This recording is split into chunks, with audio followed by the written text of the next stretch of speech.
Everyone? I don't know where all my things have gone now. The webinar went live and I've lost everything. There we go. Right.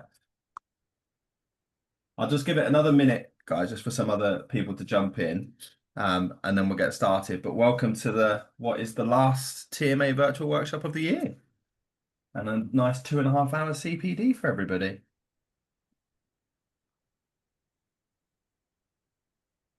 Just give it one more minute.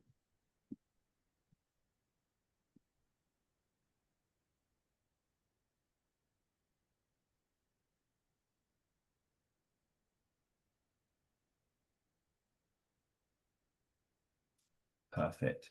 Well, as I said, good morning, everyone. Welcome to the last TMA virtual workshop of the year. Today, we're going to be joined by Swansea, Molo, Keystone, and Aviva. And then we're going to have the wonderful Helen Taw covering all things compliance with us towards the end. I'm just going to get my keyboard out so I can press down on the buttons. No, that didn't work either. Oh, technology. Right, before we get started, all your cameras and microphones are off. So if you have any questions, you should find, as usual, the question and answer Q&A box that you can pop any questions into. What I'll do at the end of each presentation, I'll just reel off any questions that you have. If you don't have any, not a problem at all. If you have any technical issues, please contact broker support. If you can't hear me, I guess that's going to be very difficult to hear what I'm saying, but call that number if you're having any problems and they'll help you out.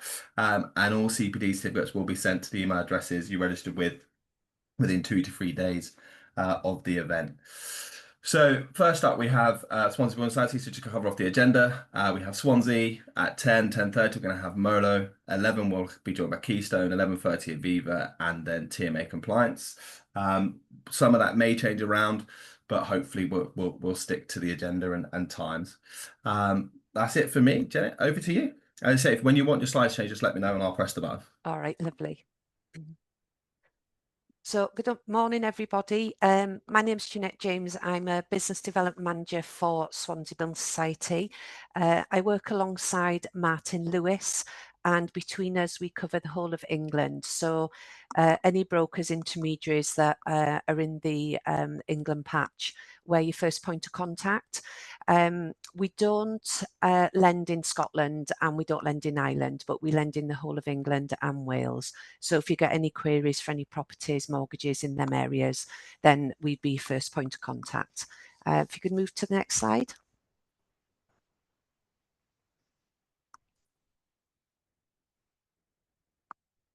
There we are.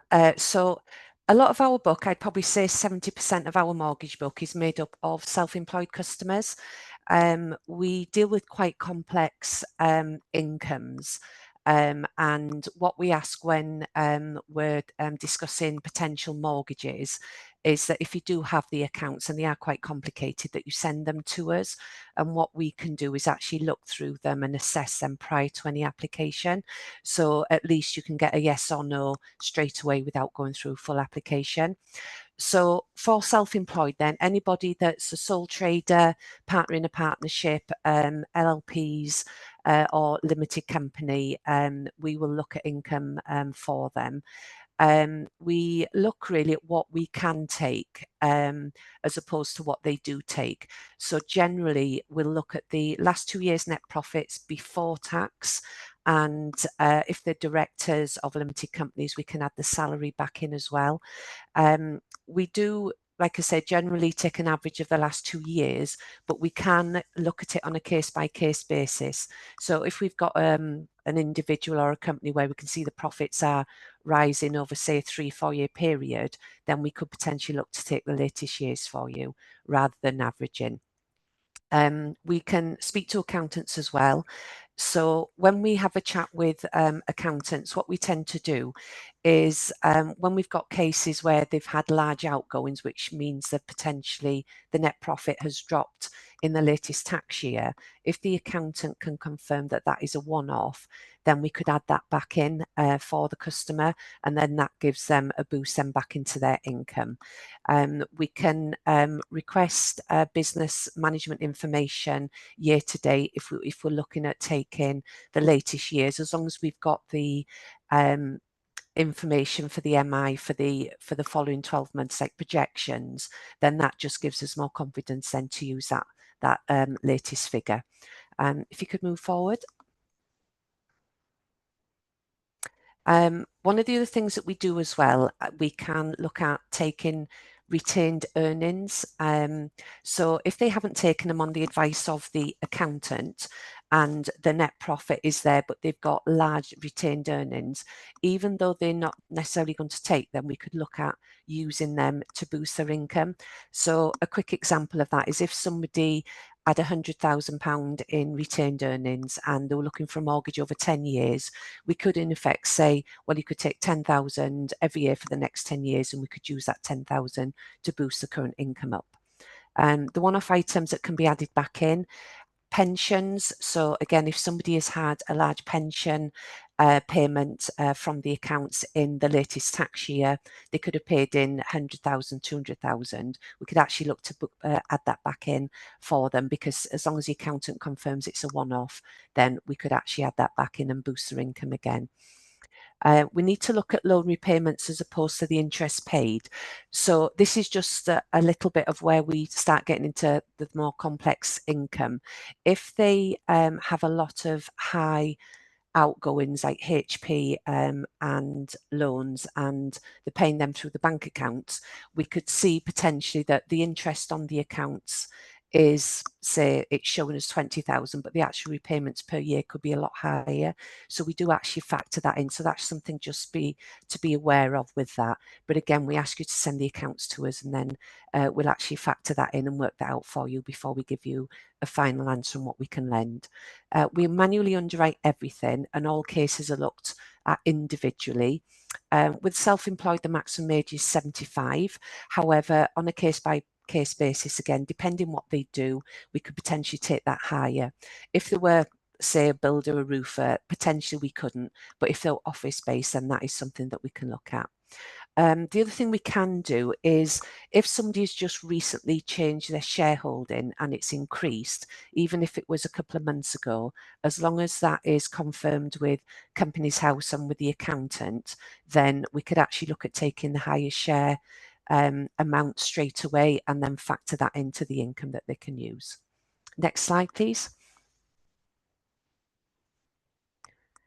So with self-employed as well, we can take income sources from various confirmations, as long as it's provable income. And one of the things that we tend to look at as well is the tax returns.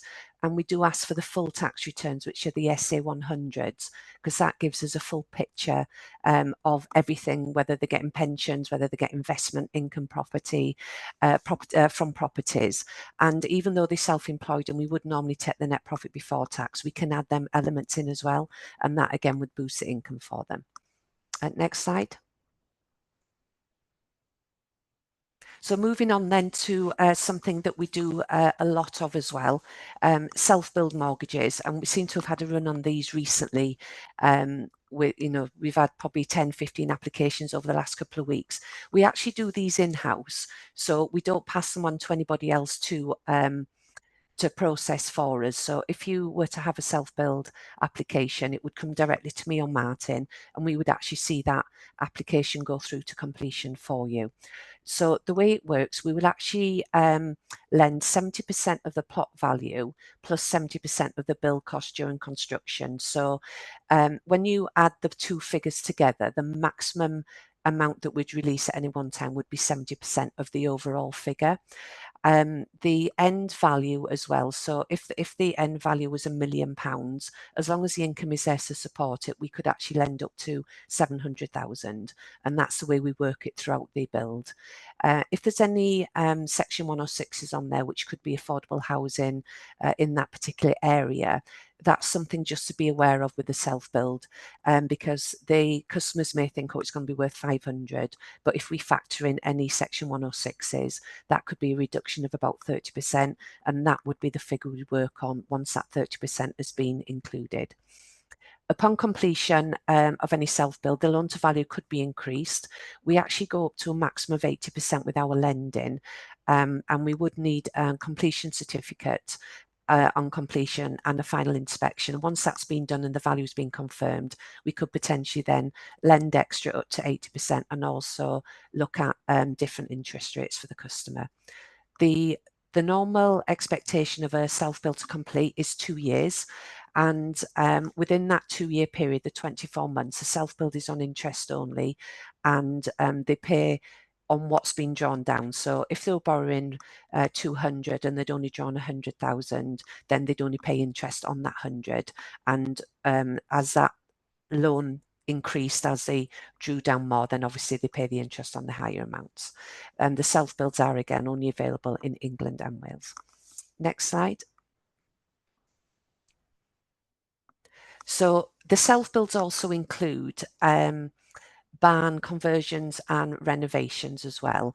And what we can do with that is if there is a for example, a customer was to buy a property at auction and they took a bridging loan or bought it in cash and it didn't have a bathroom or a kitchen, we could actually use a renovation mortgage, and we would allow that then to, again, 70% of the value of that property we would release up front, knowing that that's going to be renovated and fully completed within a set period of time. But the self-build barn conversion renovation mortgages work in hand. It's exactly the same product. It just works slightly different. With the renovation, obviously the property is already there, so we don't necessarily need a warranty provider, etc. So with the self-build, we do require builders' warranties and architect supervision in place prior to initial completion. And also we would request that they provide interim certificates throughout the build. So every time they want to draw down or would like more money, we would have a re-inspection, and we'd also expect a certificate from either the builder's warranty or from the architect. We do the payments in stage arrears, and it's key to understand funding and when the payments are to be made. Now, we don't say that you have to have 4 drawdowns. It is entirely up to the customer how often they request them. But what we would say is the more drawdowns that they request, obviously the potential is that the value of the property hasn't increased that much. So we would want a re-inspection every time. The customer has to pay for that and the value may not have gone up that much. So we would normally say, you know, make sure they've done enough work before they ask for the next stage release. We do accept partly completed properties. So if they've already started a self-build and they've run out of cash, they could be up to roof stage and it's watertight but it needs finishing. We can take them on, but we would need to know that that warranty has been there and the interim inspections have been completed, and we would need a valuation report. The maximum loan that we can go to is 1.5 million on self-builds. But again, as you can see from the slide, we can go higher on a case-by-case basis, but their income would need to support that as well. With the self-builds as well, it can be on the same title as another property. So if somebody's got a large garden and they're wanting to build a property in there, and they're going to live in their own house as it stands until that's completed, and then maybe split the title afterwards, then that's something that we can do as well. Again, it's subject to affordability in case there's a mortgage outstanding on the existing property, but we haven't got a problem with them building a new property in the grounds of their existing. Next slide, please. Small holdings and land. This is something, again, we're quite big in. As you can see at the top, we will actually lend on properties up to 100 acres of land. Now, the main thing for that is that it can't be a working farm. So as long as there's no cattle on there or sheep or thousands of them, we're quite happy to look at it. They can hobby farm, so they can have a few cows, sheep, geese, whatever on there. But if you start getting into hundreds of them, then we're probably going to say no to it. They can run a business from the property with the mortgage being charged at residential rates. So an example of that is we do equestrians, we do kennels, catteries, we've done small garden centres, and we've even done dental surgeries where they run the dental surgery from the ground floor and they actually live in the property above it. The only key to that is that the residential footprint or element of that property in the small holding has to be at least 40% of the overall title. So that's just a key aspect there. If it's less than 40% and there is a business being run, it would be too commercial for us. We can do multiple properties on the same title. So, for example, we'll do holiday lets. So there might be a couple of cottages there, or somebody's got a barn they've converted and they're renting that out either on AST or Airbnb. We're quite happy to do that. We can do glamping pods, caravans, etc. But again, the property has to be 40% for it to be on the residential element. We do accept agricultural ties, but the main thing is we need to make sure that the customers would satisfy that tie. So if they were buying a property next door to parents and parents of ours live there and the family satisfies the tie, then that's something we can do. Or with equestrians, if they've got horses already and they rent out the stables at the current property and they're within that equestrian sort of agricultural tie, we will be able to do that for them. We can look at grade 2 listed buildings, and we can be the exit strategy if purchased by bridging loan. So again, this comes back to if somebody was to buy a house, if they hadn't sold their own and then they were going to sell it and they're taking a bridging loan, we can then mortgage that property for them. We can do day one remortgages as well, just to let you know. Next slide, please. This sort of ties in with the previous slide. So we can do multiple unusual properties on the same title. So more than one property on the same title. This example is 3 cottages and they're let out on separate ASTs, and they can be a mixture as well. So they could be ASTs holiday let, or even if family are living there, we don't have a problem with that. And the same comes to annexes as well, without a separate entrance, and it has its own utilities. So if you've got a standard residential house in a town and they've got an annex on the side and it's been converted, so that property from a residential point of view will have 2 kitchens. I know some lenders don't like that, but that's something that we're okay with. And that annex could be, again, it could be a family living in there. They could be renting it on an AST or even doing Airbnb from there. So it's something we're quite happy to look at on the same title. The house next door to the one owned, again, if they wanted to buy the house next door and rent it out, or even buy it to knock it through, that's something that we can look at a mortgage for you. And the next one then is a flat split off from the main house, which may be let out. A key thing again with that is 40% of the total area is for the occupier's own use, and then we're quite happy to look at properties split into 2 on that basis. Next slide, please. We are in the buy-to-let mortgage space as well, and we do look at portfolio landlords, and we do limited company and consumer buy-to-lets. Now, with the buy-to-lets, the maximum LTV is 75%, which is the same for resident or person, I should say, and limited companies. Minimum term is for 1 year. The maximum age is 75, but the customer must be a property owner. Now, they don't need to be a residential mortgage owner. If they've got other buy-to-lets, holiday lets with mortgages, then that will be fine with ourselves. We will accept projected income. So if they're buying an investment property, whether it's for holiday let or buy to let, we just need something from the local letting agents just to confirm what the anticipated rental income will be. And then we'll factor that into the GRI stress. And if that fits, then we're quite happy. Local occupancy with restricted covenants considered, and unusual properties and HMOs. So we can look at, again, over 55 properties or any holiday lets that restricts the amount of time that somebody can actually stay in the property and how many months a year they can do it. We're quite happy to look at them. It doesn't need to be immediate let. So again, if somebody's buying it and then they think they want to refurbish it a little bit before they put it onto rental, that's absolutely fine. We've got the anticipated rent there from the local letting agent, so that shouldn't be a problem for us. Again, we can do multiple properties on one title. It can be mixed use, but it must have a residential element.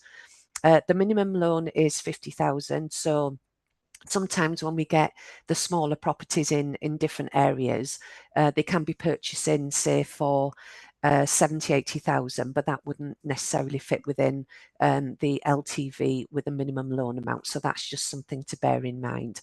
On buy-to-lets, the maximum loan is 500,000, and again, it's looked on a case-by-case basis, and can be higher if needed.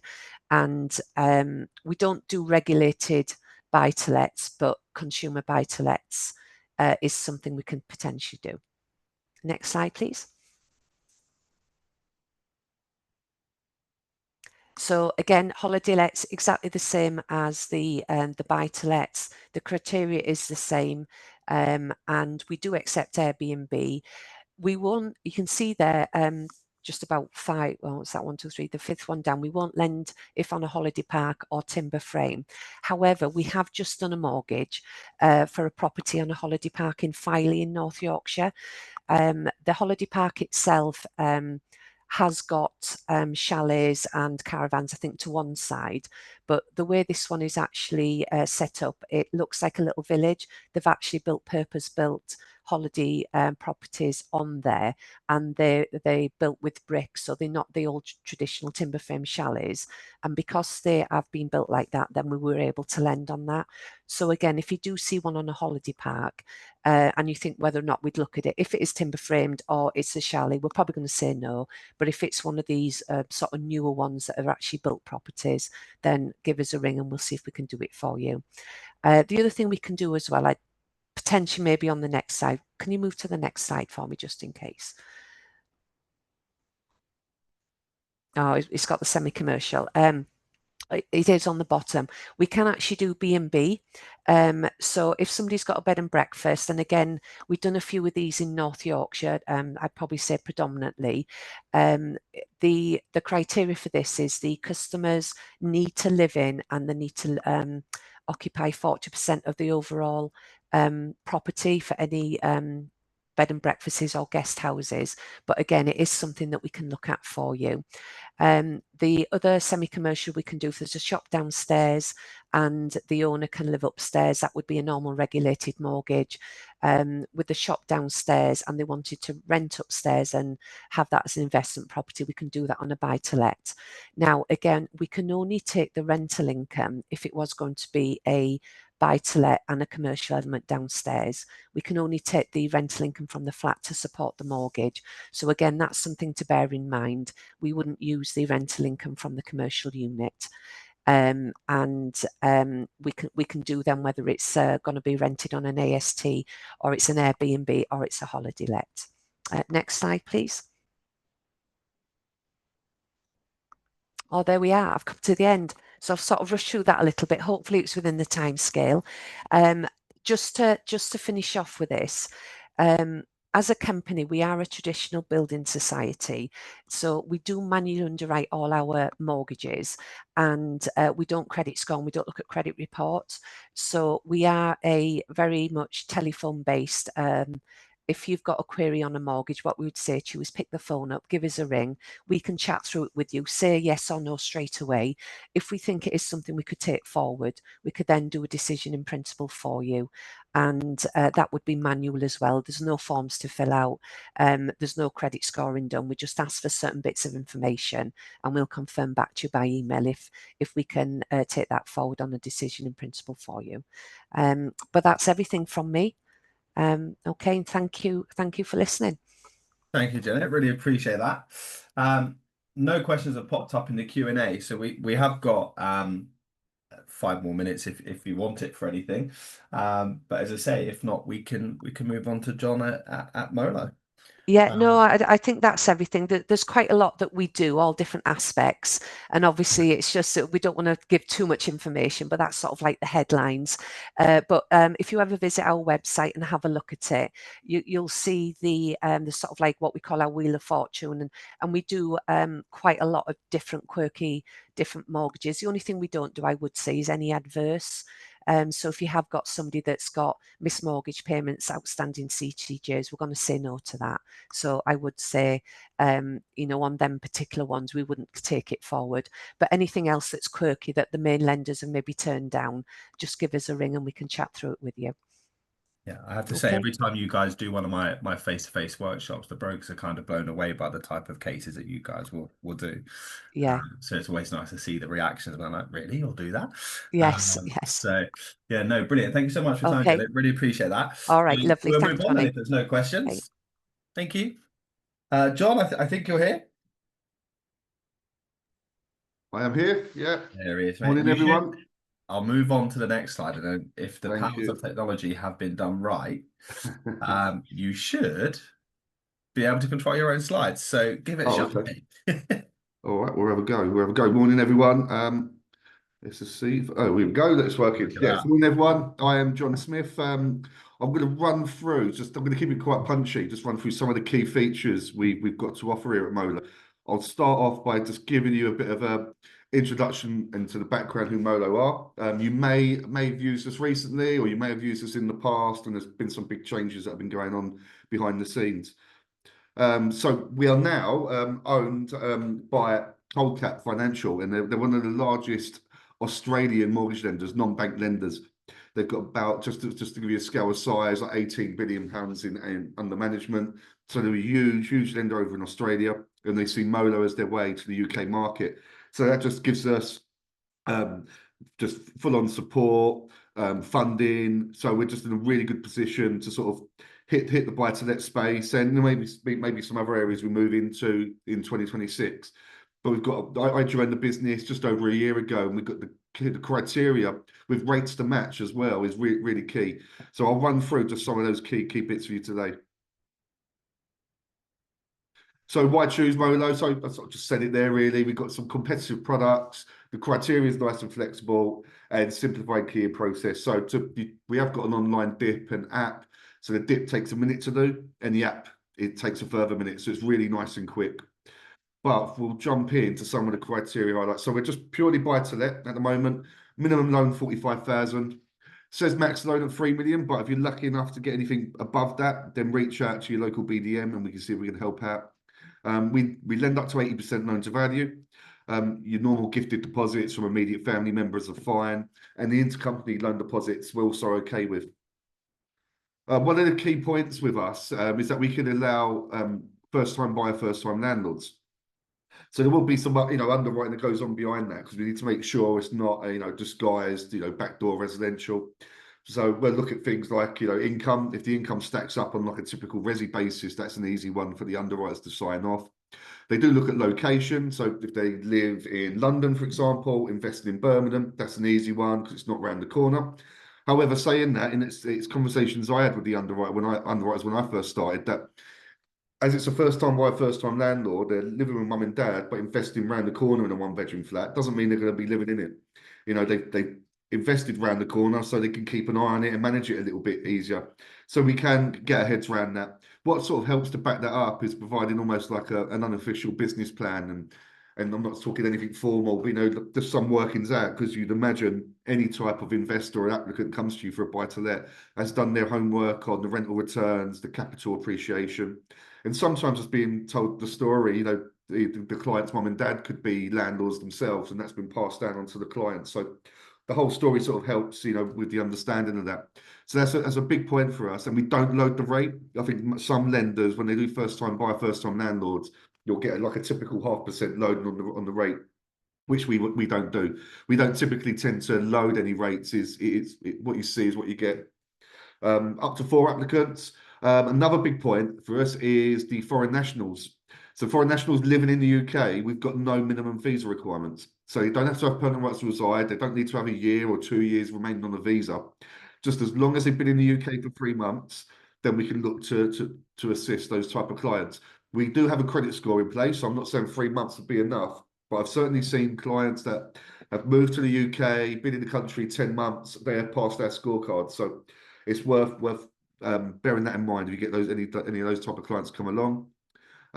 Big one for us, I keep saying that, but yeah, there's loads of key points. We've got no maximum age.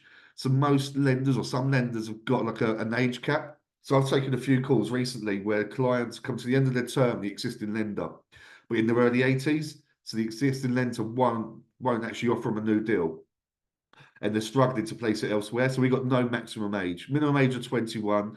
We could go below that if there's someone else on the application. So reach out to your local BDM to talk through that. Day one remortgages, another big point. I keep saying it, sorry. So if you've got a client that's purchased a property either with a bridge or with cash, we'll do a day one remortgage on OMV, so on the current market value. So there's no need for any works to have been carried out. So I think a lot of lenders want to see a schedule of works. We don't need to see that. If they purchased the property with cash or a bridge, we appreciate they probably got a bit of a deal on it. But we'll do a capital raise up to 75% on the current market value. We can consider some minor adverse, whether that includes up to one missed mortgage payment in the last 12 months, certain defaults and CCJs under a certain amount. So that'll bear us in mind for that, but it will go to a credit score. We lend to individuals as well as limited company SPVs, all the same rate. We don't load the rate for being a limited company. We have no minimum income. So we can actually get away when there's no income at all. So what we need to do then, in terms of an underwriting point of view, is that the client is able to fill any rental voids. So if they've got some savings set aside, that will satisfy that requirement.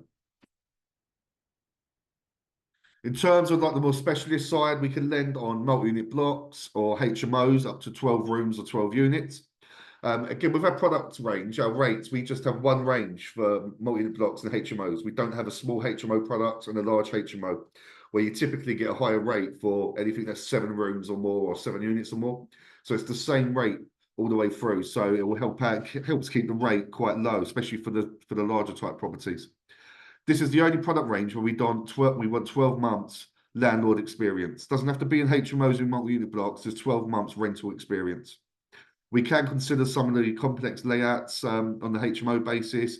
You sometimes get hybrids, multi-unit blocks. It's a hybrid HMO multi-unit block. We could consider those. We tend to go for a red book valuation for any of the larger type properties. It won't be on an investment value as such. It's just more of a in-depth valuation because it is a larger property. We lend to portfolio landlords, so we have unlimited properties in the background criteria rule. Go up to 80%. We tend to stress the background at 125% at 5.5. We also lend on holiday lets and Airbnbs. You can be a first-time buyer to do that. We will work out the ICR on the AST basis. We don't do the seasonal rents. But again, you can go up to 80%. We can even allow HMO, like a HMO type basis on the holiday let also. Properties built in the last 24 months, so like new builds, we could do high-rise flats, so we have no max number of floors in place. So it could be one of these big new builds that have just gone up, or it could be an old ex-local authority block. We can help out with that. That will tend to be 75% LTV. Investor-led blocks, we're fine with. So what I would say with that is send over the address of the property, and we'll check our exposure. And not only that, what we tend to do to help you out is we'll look at what the other properties the other deals we've had in already, how they're performing in terms of the rental returns and the valuations. Come back on the other valuation reports just to give you a bit of an idea. Can allow it to 5% builders incentives also. So following on in terms of other acceptable properties, so ex-local authority with back of the access, we can do up to 75%. We have no minimum owner-occupier percentage. So some lenders want 50%, some will want 25%. We haven't got that rule in there. All we're asking for is we want to see some sold in that block. That's for the valuer to make his report, and so allow it to provide some comparables to give his valuation figure. But we haven't got a set rule in there, which most lenders tend to have. As I said, high-rise flats are fine. I've just done one ex-local authority, 16 floors. We was able to do that. Investor-led, as I said, we're fine with. No issues with that. So we're doing a lot up in Liverpool, Manchester, Birmingham. Some of these big units that are going up, up to 20 floors. That's absolutely fine. Just check with us on the exposure limit. It's generally 15% split between our domestic and international range, which I'll talk about in a minute.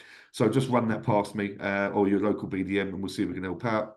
Minimum property size tends to be sort of 30 square meters, but we can go a little bit lower if the deal sort of makes sense, like in a desirable area, or if it's a HMO multi-unit block type situation, we go down to 25. Grade 2 listed properties are also fine with us. So that's pretty much our domestic range in a nutshell, and I'll run through pretty quickly, but some really good key points in there. Just to help bring it to life is a case study of a deal we've completed on recently. So this was a first-time buyer, first-time landlord. They're renting in London. There's also a non-UK citizen on a visa, training to be a doctor, looking to purchase a holiday let on the south coast. So we can stack up all those key criteria points. What you'll find in this day and age with lenders is that no real lender's got one USP. You know, everyone tends to do something similar or thereabouts. Where we try and make our own USP is by linking 3 or 4 points together. So being a first-time buyer, first-time landlord, doing a holiday let, being a non-UK citizen on a visa with only 6 months left on it. We can stack all those points up and we won't load the rate for any of those points. You know, it'll just be whatever's printed on the product guide, that's what you get. This next one is bringing to life the day one remortgage criteria point I spoke about. So we had this property purchased the week before at auction, 100% cash purchase. So he purchased it at 150,000, but it's actually worth 185. So there's no work needed to the property, but we was able to raise 75%. So capital raise all the way up against the 185 figure. So it allows the investor to sort of recuperate some of their funds and raise a bit more money for their next investment. So worth bearing that in mind. We get a lot of interest in that. So the other side of the proposition, this is thanks to the cold cap sort of link up, is that we lend to international borrowers. So be it expats or non-residents, so foreign nationals. We have assistance in that with AAA. So AAA based in Australia. So they do the underwriting for us on these type of deals. They've got the experience in it, been doing it for 27 plus years now. But a lot of the criteria is similar to what I've just run through. So as I said, expats, foreign national, there's a wide range of acceptable countries. We actually allow a lot more than some of the other lenders that are in this space. But the same bits I spoke about, so like no minimum income also applies. A key bit is that we don't require a UK account or footprint. So most lenders out there tend to want a UK footprint, already have a property in the UK. But we're saying they can actually be a first-time buyer, first-time landlord living on the other side of the world. So we can certainly help out with that. Lend up to 85% on a repayment basis, or it's 75% your traditional interest only. You can go down the traditional ICR route, or we can do it on the full affordability. So you might have a client who earns really well, based in Dubai, got a really good salary, wants to purchase in London, but the rental return's not quite stacking up to get the loan he wants. We can base it all on his income, if that works. We actually merged these lists together, but I'll just pick out some of the countries, and I think we've actually added some that's on this screen here. But some of the countries that we do and other lenders get a little bit sticky with. So the UAE, for example, the US, Australia, but China, we're really good at Turkey, so we're getting a lot of interest from Turkey currently. There's a lot going on over there in terms of the government, but we've got a lot of interest from Turkey investors. But the full list can be found on our website if you wanted to go through that. It's on the non-resident page on the product guide. You get a full list of acceptable countries. But if not, reach out to one of us and we'll be able to help you. This is just a snapshot of the resources. So you'll find on our non-resident page, you've got your rates, your ICRs, you've got your app forms, you've got your sort of packaging guide. So there's loads of information on there. But by the way, if you don't actually really work in this space, but you get an inquiry come through, as I said, don't hesitate to reach out. Just a quick case study to bring that side of things to life. So we had a Chinese national purchasing their first ever investment property in London. It was an investor-led flat also. 600 grand for purchase price, point is 75%. No UK bank account, no UK footprint. There was a first-time buyer, the first-time investor, sorry. So they don't have any sort of rental experience based in China. We was able to offer them a 5-year fixed rate at a competitive rate, despite them being a first-time investor, being abroad, investor-led flat. That all stacked up. But a key one is the UK footprint. I think most lenders tend to want that, which we don't require. We don't even require them to open up a UK bank account either. We will open up a separate separate facility where rental can go in and our payments will come out. So that is just about it. So yeah, I've run through that pretty quick, but just in summary, some of the things I spoke about we could do. So no minimum visa requirements, Most other lenders tend to want either permanent right to reside or a number of years left on a visa. We don't need that. No minimum owner occupier percentage in the ex-local authority block. They say other lenders want 50%, 25%, or even if they go a bit lower, I don't think anyone's got no minimum in there, no sort of criteria in there in that respect. We've got the one product range of HMOs and multi-unit blocks. I think most lenders, again, they have like a small HMO product, large HMO. So it tends to be the client's paying a higher rate for the larger the property. First time buyer, first time landlord accepted on both domestic and internationals. Some lenders will do it, but they'll tend to charge a premium for it, which we don't. And that's just lending to expats and non-residents without a UK footprint. So that's pretty unique.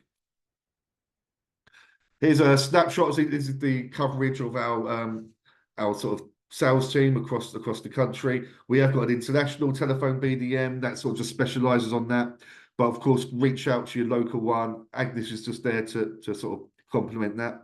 But you've got myself and Andrea tend to be working the south. You've got Lee up in the northeast, but it covers the northwest also. And we've got 2 internal BDMs, but they cover sort of the Midlands and the southwest.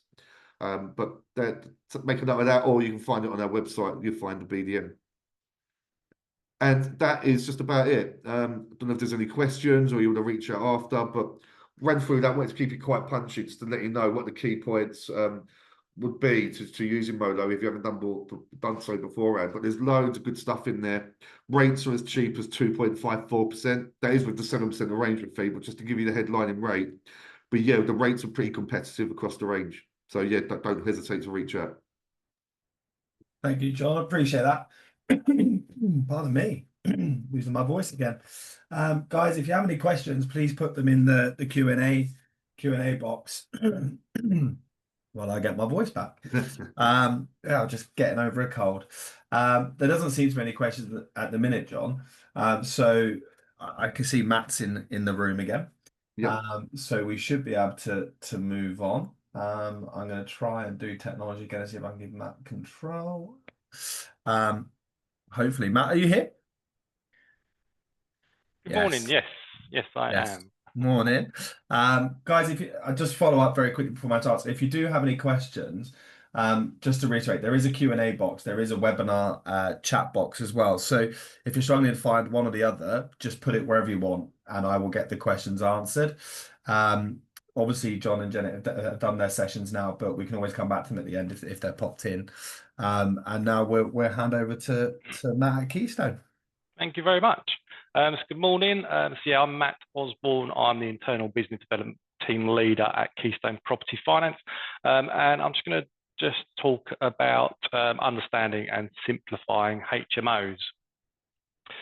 So the agenda, so we'll go through what a HMO is, the different types of licenses, what requires planning approval and what are the required room sizes, what penalties for non-compliance could be for landlords, how you can help landlords, and some sort of practical tips for you, and also some of the tools that are available that we use at Keystone, as long as just a brief overview of why Keystone can help with these types of applications, along with other types. So what is a HMO? So a HMO is a residential property that's rented out by 3 or more people who are not from the same household and who share common facilities, so kitchens, bathrooms or toilets. A household is either a single person or members of the same family who live together. So there are essentially 2 types of HMOs. You have a standard HMO, which is 3 or more tenants from different households sharing facilities, or a large HMO, which is 5 or more tenants from different households sharing facilities. And these particular HMOs will always require a mandatory license, which I will discuss a little bit further on. So why is a HMO a good investment? So investing in a HMO is advantageous due to potentially higher rental yields, a greater income stability from multiple tenants, and a lower risk of void compared to your traditional single-let properties. So they appeal to a large and growing tenant pool, including students and young professionals who seek affordable and flexible living options in high-demand areas. The increased rental income per property allows for a quicker return on investment and portfolio growth. So a number of reasons why a landlord may choose to invest in a HMO. So higher rental yields. So by renting out individual rooms, HMOs can generate a significantly more rental income than from a standard property compared to a single let, sometimes 1.5 to 3 times more. Consistent cash flow, so multiple tenants paying rent provides a more stable and predictable income stream.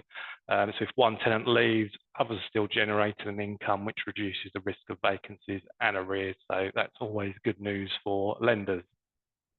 There's also strong and constant demand, especially from students and young professionals in many urban areas due to housing shortages and affordability issues. And also HMOs can increase in value over time, particularly in locations with strong rental demand and growth potential. Also, multiple income streams from a single property help to diversify risk. So as I mentioned earlier, if one tenant leaves, you still have other tenants paying rent, unlike a single let, where if there's a vacancy, it means zero income from that property. HMOs also make efficient use of existing housing in areas with high demand, helping to address the affordable housing shortage. It also offers flexible living arrangements that are attractive to many young people and professionals who may want the commitment or cost of entire property. Having said that, though, there are complexities and risks with HMOs. So they are subject to stricter regulations compared to standard buy-to-let investments. Licensing requirements vary across local councils, and properties must meet specific safety and habitable standards. For example, HMO landlords must ensure adequate fire safety measures such as fire doors, smoke alarms, and provide enough communal space for tenants. Failure to comply with HMO regulations can result in fines of up to 30,000. So investors must familiarise themselves with local council guidelines and secure the appropriate HMO licence. They also come with higher management costs. So managing a HMO is more labour intensive than a standard rental property. So with multiple tenants, landlords must address diverse needs and manage more frequent tenant turnover. This often necessitates hiring a property management company, which often takes 10–15% portion of monthly rent, and there are also additional maintenance costs that can be higher due to the increased wear and tear. In some areas, the HMO market is becoming saturated, so this is leading to increased competition among landlords and downward pressures on rental yields. And also financing challenges. So securing a mortgage on a HMO can be more complex than a standard buy-to-let property. So lenders may impose strict criteria such as minimum income requirements, prior landlord experience, and also interest rates for HMOs are slightly higher than a standard buy-to-let property. So next I'll go on to the types of licensing. So in the UK, there are many types of, or there are 3 main types of licenses. So you have mandatory, additional, and selective. So a mandatory HMO license is a national requirement for HMOs with 5 or more tenants who form 2 or more separate households and share amenities like bathrooms and kitchens. An additional license is an extra licensing scheme introduced by local councils for HMOs not covered by the mandatory licensing. So councils can declare specific areas where additional license is required, and this often applies to smaller HMOs that don't require a mandatory license, such as those with 3 or 4 tenants from 2 or more households sharing facilities. And then finally, a selective license, which is required for non-HMO properties, so just single let properties in certain areas. So councils implement these schemes in areas where they may have concerns about the quality of privately rented accommodation or issues like antisocial behaviour. So an HMO licence ensures a house multiple occupation is safe, well managed, and provides adequate standards for tenants. And the key reasons for acquiring a HMO licence are ensuring the safety and standards. So the licensing process requires properties to meet legal standards for fire safety, electrical and gas safety, and the provision of adequate amenities like kitchens and bathrooms. It also prevents overcrowding, so a licence will often specify the maximum number of people allowed to live in a property and its rooms to prevent overcrowding. Also, it improves management, So licensing ensures that landlords are dealing with issues promptly and can be held accountable for management failings. It also confirms the landlord is a fit and proper person to manage the property. And lastly, it also provides tenants with rights.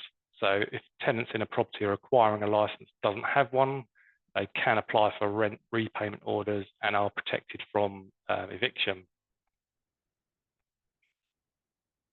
So then I'll move on to planning. So HMO planning refers to whether a property's use as an HMO requires a planning application. So the need for planning permission depends on the number of unrelated occupants and local rules, such as Article 4 directions.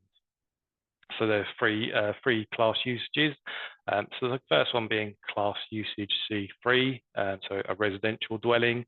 So these include just properties occupied by a single person, single family, or up to 6 unrelated individuals as an HMO, providing that no Article 4 is in effect. Next is a class usage C4. So if Article 4 is in effect, C4 planning is required for any residential property let to three or up to 6 unrelated people sharing amenities. So a council may implement an Article 4 direction to remove permitted development rights in a specific area, meaning you'll always need a full planning application, even for a C4 HMO. And then sui generis, so this covers planning. This planning class covers self-contained houses and flats shared between 7 or more unrelated people. And this is always considered a material change of use and requires a plan application. So when it comes to planning permission, it's always important to check local authorities' rules and definitions, as these can vary. So proving HMO usage, so where a property is in the Article 4 area, but C4 planning hasn't been obtained, then Keystone can still assist, providing it can be evidence that use is established or that a certificate of lawful use has been obtained. So some of those things that we would want to see to prove HMO usage could be copies of previous licenses or copies of ASTs that were issued prior to Article 4 coming into force in that particular area. So on to valuation. So at Keystone, we instruct an investment valuation. So valuers will look at the property and take into consideration many factors. These can include the demand for HMOs in an area, the sustainability, local market knowledge, how easy it is to convert a property back to a standard or buy the property next door and convert it, and also take into account Article 4 and local licensing requirements, as this may warrant an increased premium and an investment valuation. And we do work very closely with our valuers, and they've provided commentary. So I'll just read out the bit more sort of expanded on how they would value a HMO. So it should be appreciated that an investment valuation will be considered where it is appropriate to do so. So in broad terms, this is where the capital value of the property, as evidence within the market, is related to the sustainable income stream that the property can reasonably produce. So investment valuations for HMOs are more complex than standard property valuations. In addition to the usual factors such as location, property type, condition, and quality, the valuer will consider the rental income and any potential risks associated with receiving this on an ongoing basis. There are generally enhanced considerations around local rental demand, regulatory compliance, the standard of accommodation, and how this sits within the marketplace. In broad terms, an investment valuation capitalises the gross rent, utilities excluded, at a multiplier that reflects an appropriate gross yield. The yield adopted reflects the strength or risk attributable to the income stream derived from the property and the associated management and maintenance costs.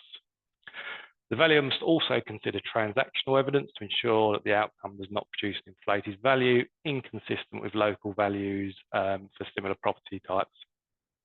This is what is referred to as a sense check or stand back approach, where the valuer's detailed knowledge of local markets is important.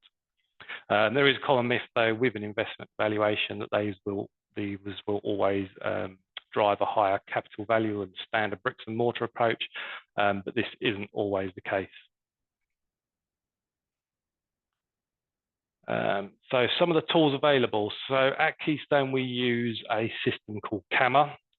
So typically, if we get an inquiry for a HMO, that's 5 or 6, anything between 3 and 6 occupants, we can use a third-party system called TMA, whereby we will just put in the address, and it will just give us a one-pager breakdown of if and what any licensing and planning requirements are for that local authority. You can use the local authority's websites, but they are often difficult to go around to try and find the correct information, and often not in the same place either. So for us, it is really helpful to be able to get a quick snapshot of what the local requirements, and so that we can deal with a particular inquiry in the correct manner, and ensure that relevant planning and licensing is place. And we'll also, where we can, we'll look at the HMO registers, as many of the local authority websites do hold publicly accessible document on their website, which shows the dates, start and end dates of licenses. So just some tips for brokers. So it's always important to understand local regulations and requirements for HMOs within a particular area. And it's also key to pay particular attention to minimum room sizes. So the national minimum room sizes for licensable HMOs are 6.51 square metres for a single adult, and 10.22 for 2 adults. A room for a child under 10 must be at least 4.64, and any area less than this cannot be used for sleeping. These are minimums, and local councils can set their own and often higher standards. So it's always worth understanding what local authorities' requirements are on that case.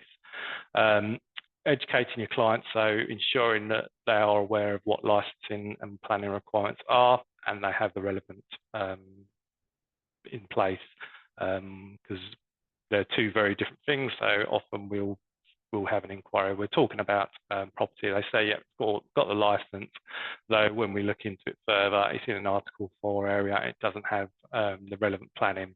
So whilst they may get issued a license, doesn't mean it has the appropriate planning as well. So it's always key to look into that and understand what the local authorities' requirements are. Just a case study, just to expand a little more. So at Keystone, we can consider hybrid properties. Do see these quite a lot, actually. So essentially, it is a multi-unit property where one or more of the flats are let as HMOs. So that is something we can consider up to 75% loan to value. With those properties, always probably worth contacting us just so we can run through the details and check all the points off to ensure, again, licensing, planning is all in place. So our criteria, so at Keystone we can go up to 15 occupants in a property. For first-time landlords, we can consider up to 6 occupants, and with a first-time landlord, they just must be a homeowner and have a minimum income of 25,000. Maximum loan, we can go up to 3 million per property, which has recently changed, with minimum loan amount of 50,000. We can lend to individuals, trading companies, SPVs and LLPs. Our products, shall I say, so HMO products, so we have a specialist product range which is split in 2. So we have products for 1 to 6 occupants, and then different products for 7 to 15 occupants. Just a bit of an overview of some other criteria. So we have no minimum income for an existing landlord. So whilst first-time landlord would like to see a minimum income of 25,000, no minimum income for an existing landlord. And for an experienced landlord, we would just need to see they've owned and let a buy-to-let property for at least the last 6 months. When it comes to HMO specifically, bed sits are acceptable. Additionally, we do not require a communal area unless the local authority deems one necessary. So some do insist on a communal area, others don't. So yeah, unless the local authority says so, then we're fine with no communal area. We can also consider lending to both SPVs and trading companies. So SPVs from day one. With trading companies, we would just need to see minimum 2 years trading and latest years showing positive trading figures. There's no maximum age when it comes to lending to a limited company. Maximum for applicants, so for directors, we don't, if you have a shareholder who's not a director, then they don't need to be party of the mortgage.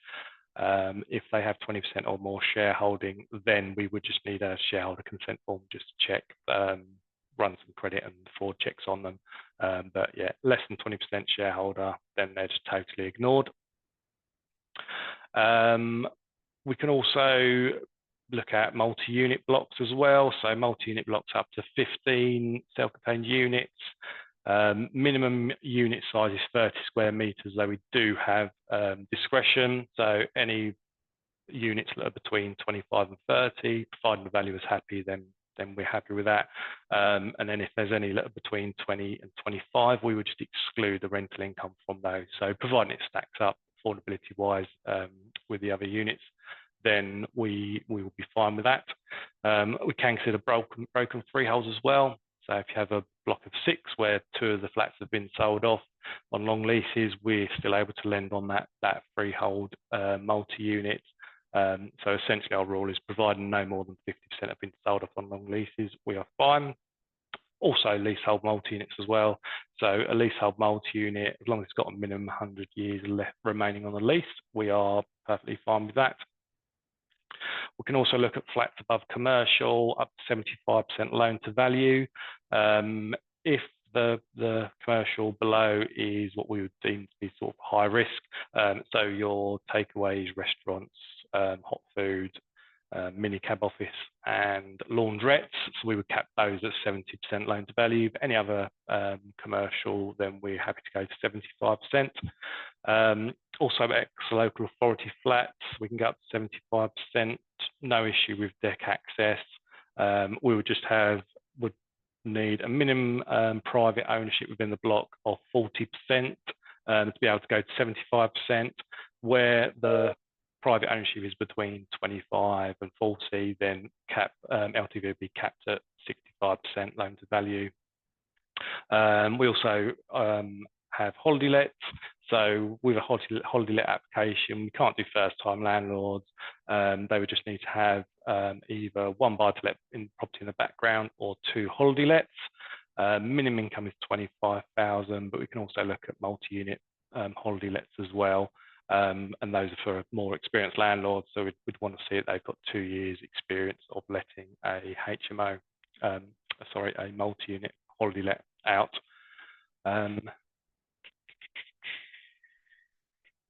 And then with our products, so we offer both 2 and 5 year fixed rates that are available, both to lending to individuals and limited companies. So our products are based on the property type essentially, as opposed to the borrowing entity. So we have a standard buy-to-let range just for your standard single let properties, specialist range for your HMOs and multi-units, and then we have a separate range for expats and holiday lets. So expats, again, we can do multi-units, we can do holiday lets, and we can do HMOs for expats as well. And that's done. Is there any questions? There are none at the moment, Matt. Thank you. Yeah, great presentation. Thank you for joining us. Did you cover off what rates they're starting from? I know you got 2 and 5 year. I didn't, no. I'd be interested to know. Let me just remind myself. I thought about that up, funny enough. You on the spot now, aren't I? Sorry. Well, let's go. As I've been talking about the more specialist properties. So so we actually have a seasonal special at the minute, which they have recently changed because it was a summer special, but it's dragged on a little bit longer than it probably should have done. So we do have 80% LTVs for the small 1 to 6 HMOs. So rates start at 5.69 on a 2 year, 5.99 on a 5 year. And then so on your smaller HMOs, so 1 to 6 or HMOs and multi-units. We got rates 2.89 on the 2-year, and the 5 years are 4.74. So that's on the smaller ones. When you're going into the large 7 to 15, 2-year starts at 4.44 and then a 504 on the 5-year fixed rates. Thanks, Matt. Sorry to put you on the spot. No, that's all right. That's all right. Guys, we are running quite a bit ahead. My next presenter is not due here until 11:30. So what I'll do, I'll spend a quick couple of minutes just covering off the next few events that TMA are going to be hosting. And I'm very conscious my camera's here and I keep looking at my screen, which is there. Sorry if it feels like I'm not looking or talking to any of you. So our next, as I say, this is the last virtual workshop of 2025 with loads more events coming in 2026. But the next event, big event we have is the 27th of November, and it's a TMA conference at the Vox on the NEC. Now you can register for that online at the TMA website. You can go to tmaclub.com/events. Oh, hello. We just got a question pop in. I'll finish what I was saying, Nick, and then I'll get your question in. So yeah, TMA conference was that. The next event after that will be the 2nd December. We have an RT Expert Day with Zephyr Home Loans. Again, you can register for that, and then we'll give you a call and you can discuss Zephyr with them. And as I say, keep an eye out come January for the events of 2025. Just okay, Nick, I think your question's probably for the next session actually, for when Aviva come on. So they'll actually be on from 11:30. So if you don't mind me holding off on that one until they're here. If you need to shoot though, Nick, I can literally get that answered and come back to you. So don't worry too much. But yeah, if you don't mind holding on for Aviva to come in at, let's say, 11:30. So what I'm going to do, guys, I don't normally do this on a virtual workshop, but as it's been speeding ahead, I'll give us all a quick 20-minute break to grab a coffee, let the dogs out for a toilet, go toilet yourself if you really want to. I'm going to try and do all three. No worries, I'll get that answer for you next then. So we can be back here for 11:27. So it gives you 20 odd minutes or so just to grab a coffee, and we'll pick up with Aviva. Cheers, guys. Thank you very much. Thanks, Matt. Appreciate that. No worries, thanks.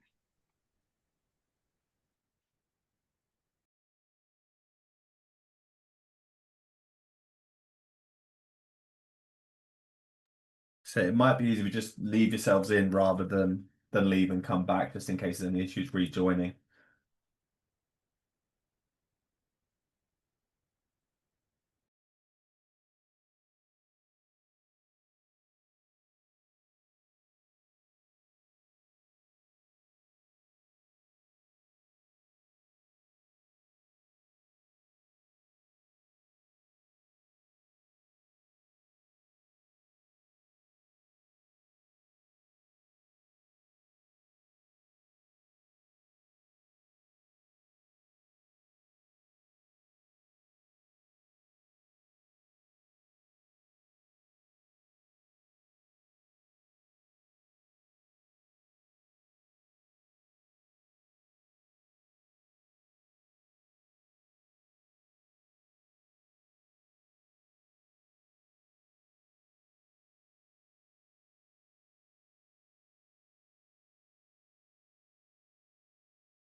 Hi, Helen. Sorry, we're just. Hey, Ronnie, you right? My mouth is full of Haribo, so apologies. Oh, you lucky Um, thing. I always keep a packet by the desk. We're just Sugar having a quick boost. break because Yeah. we ran a little bit ahead. Okay. So I've asked everyone to come back for 11:27. That's fine. Yeah. Um, Yeah. we're waiting for Aviva to arrive as well, so they're next. But if they're late, I might put you on. That's fine. I'm here now until whenever you need me. Yeah, that's absolutely fine. Perfect. Yeah. We'll go grab a coffee. Okay, And we'll lovely. see you in a minute. Marvelous. See you soon. Thanks, Ronnie. Bye. No worries. Bye.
Okay, I mean, thank you very much, Roddy.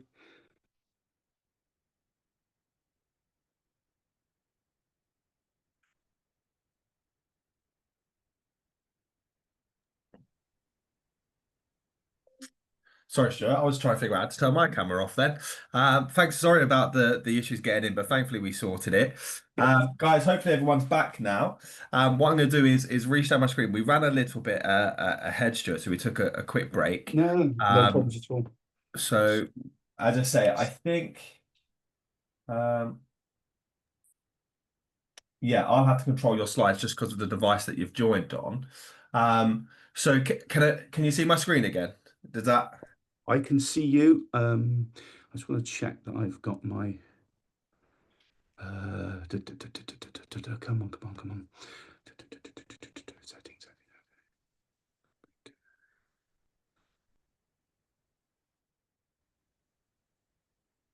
Yep, I can just see I could see your screen then. I can see that. Yeah, Can you see perfect. the Aviva page now?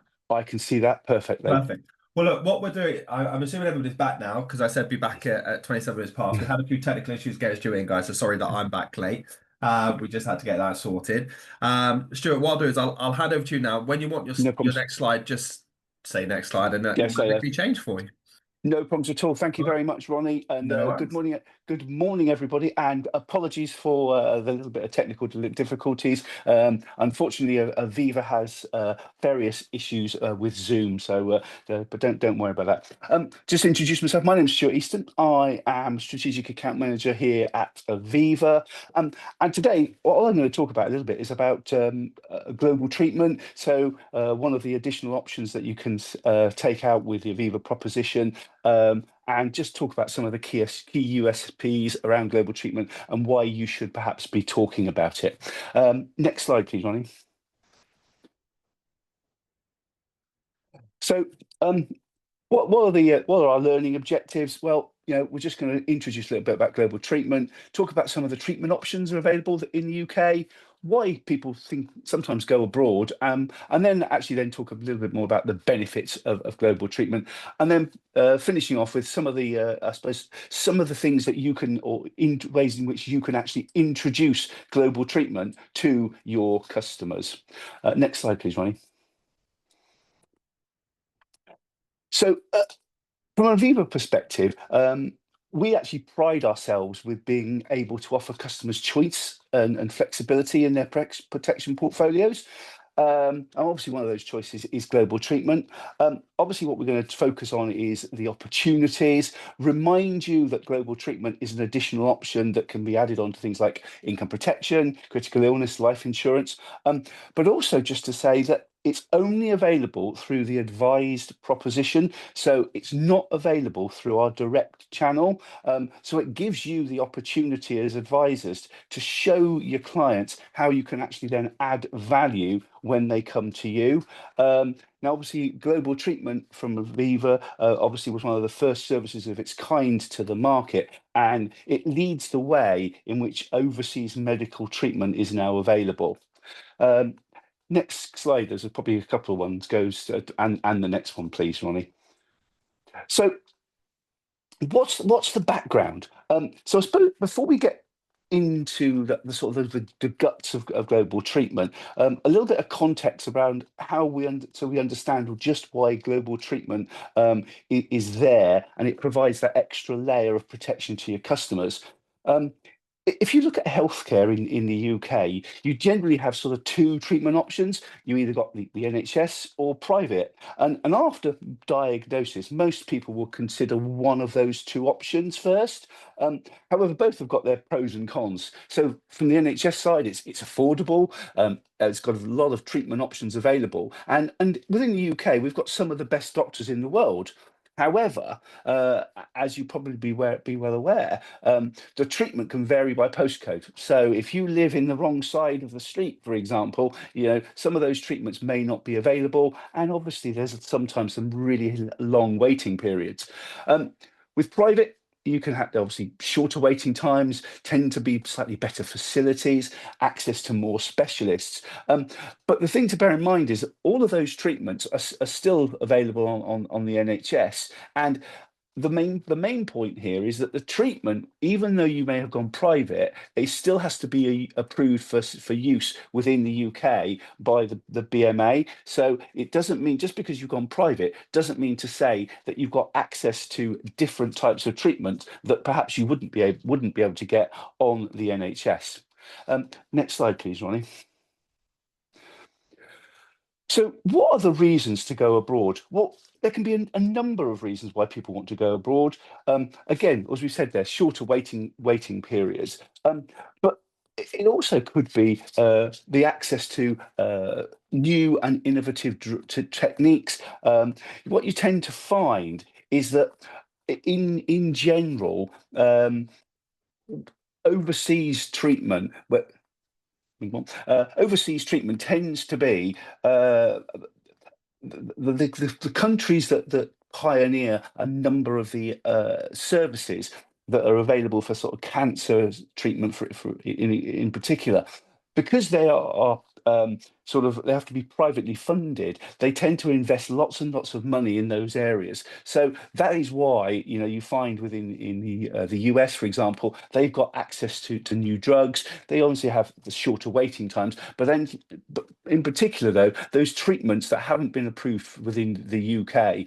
So there is that reason, in essence, to go abroad. Next slide, please.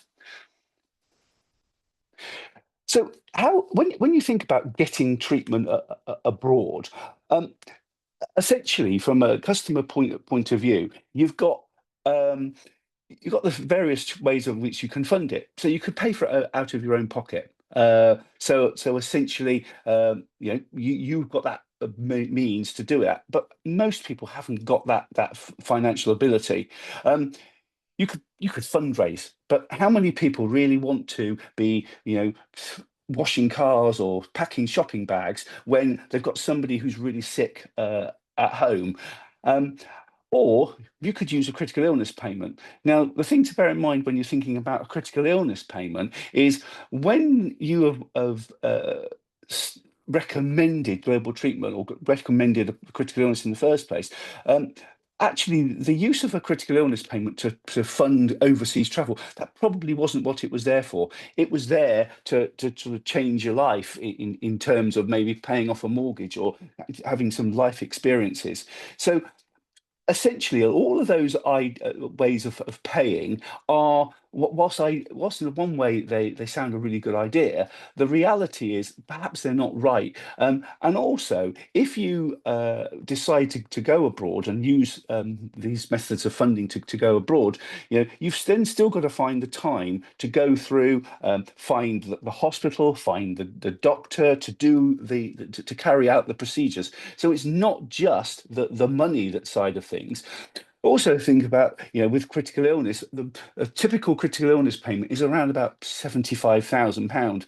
If you go abroad for treatment, cancer, for example, you know, a lot of those treatments, you're talking about hundreds of thousands of pounds, you know, for just a single set of treatment. So actually, it may well be that a critical illness payment sometimes won't even pay all of the money that you need to fund the whole treatment. Next slide, please, Ronnie.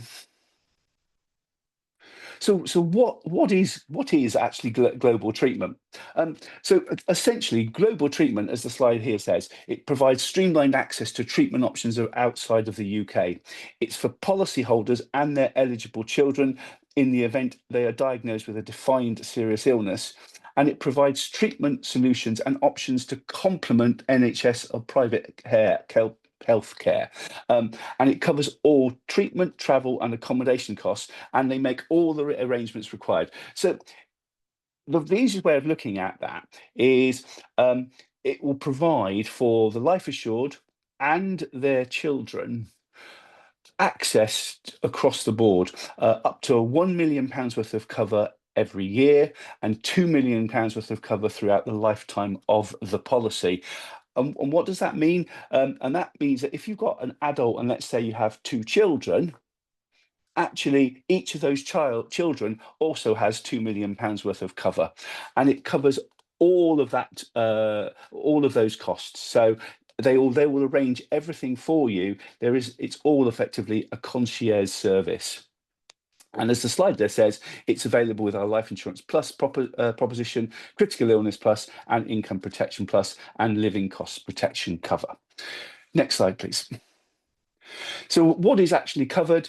So there's 6 main treatments. Now, I think the thing to bear in mind with this is, whilst there are 6 treatments there that are covered, the main reason why global treatment was designed was to cover cancer treatments. But in addition to cancer, you know, and obviously when you think around 60% of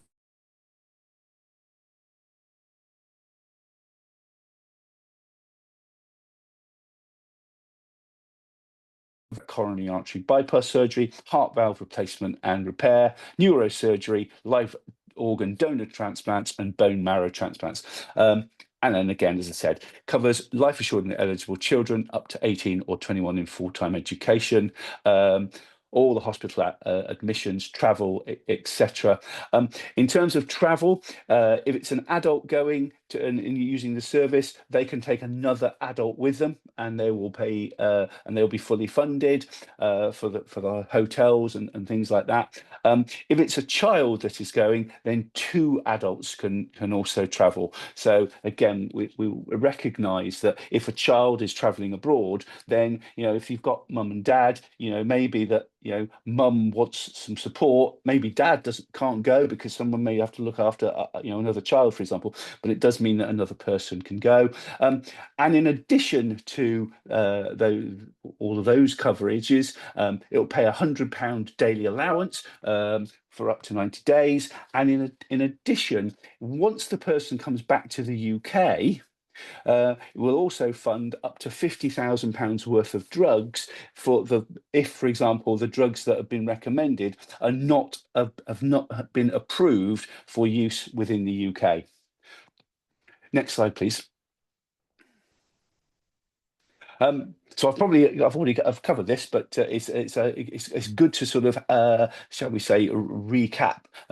So effectively, as the slide says, it takes the stress out of arranging medical care abroad. So it means that, you know, the client can just concentrate on getting better. So as well as the treatment, as I said, all the logistics, the flights, the accommodation, the costs of taking companion, £100 worth a day of hospitalisation, and up to £50,000 worth of ongoing medical costs.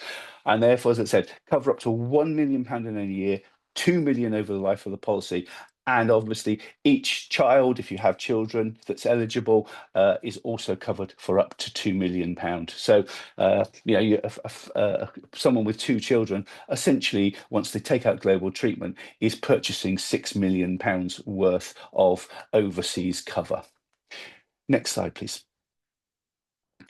So, we think about global treatment. Now, global treatment was first launched back in 2015. Now, in 2024, 19 customers chose overseas treatment. Now, it may not sound very much, but obviously, because this is it's still a fairly young product, and obviously customers who decide to go to start, a lot of customers actually start the global treatment journey, but then decide, well, actually, I'm still getting really good care from, you know, the NHS, so I'm actually not going to use global treatment. But, you know, they know it's there as an option should they wish to continue with the process. But as the slide here shows, you know, women, you know, there's 19 customers who chose to go abroad. They've made 95 trips. I think we've paid out over £1.3 million in claims. So, you know, it shows the amount of money that is actually paid out through even just a small number of customers, and therefore the value that it is providing. I was speaking to somebody yesterday, and they had a child who unfortunately had contracted leukemia. Now they started the global treatment journey, but then decided, because the child was being treated at All Day Hay Hospital in Liverpool, then actually they were probably receiving almost the best treatment that they could. So therefore, there was no need to continue that global treatment journey. But it was there as an option. So I think one of the things to bear in mind is it's not an either or situation. Global treatment, we have customers who have used both global treatment and the NHS, so they can complement each other going forwards. Next slide, please, Ronnie. And these are a bit more detail about the claims. As you say, 87% of all of the claims that have been made through global treatment are for cancer. And then obviously you can see where people tend to go in terms of Spain, Germany, United States. So again, it's just showing that that the service is available. It's something that we are paying out claims. So again, that old adage that insurance companies never pay, that couldn't be farther from the truth. But as I said at the beginning, cancer was the main reason why this product was developed, and that is being borne out by the level of claims that are being made for under global treatment purely around cancer. Next slide, please, Ronnie, which I think is possibly so. Global treatment. Why would you talk about global treatment as advisors? Well, you've got access to treatment around the world, and it will set you apart from other advisors who aren't talking about it. It only costs £3 a month, so it's not a massive amount of money. It will help with your persistency. Statistically, those customers who have got global treatment added to their policy, they're about 50% more likely to retain that policy than those who don't have global treatment added to the policy. So there is that benefit from a persistency perspective. And as it says there, you risk losing your customers to those advisors who are actually talking about it. So there is that opportunity there for you. And how can you introduce global treatment? Well, would you like choice when it comes to making decisions about your health? Would you like access to overseas treatment for cancer and 5 other key treatments for you and your children? In your bespoke protection portfolio, I've included global treatment. I can't see the words. Whoops. Apologies.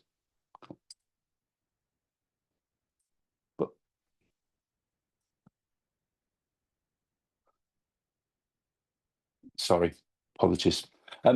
I've included global treatment for just £3 a month and providing you with up to £2 million towards treatment for you and your children.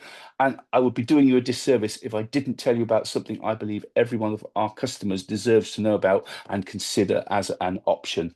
So, hopefully that's given you a bit of oversight and overview of global treatment. Hopefully it gives you, something that actually you as advisors you should be now talking to your customers about going forwards. But any questions? That is the end of my presentation.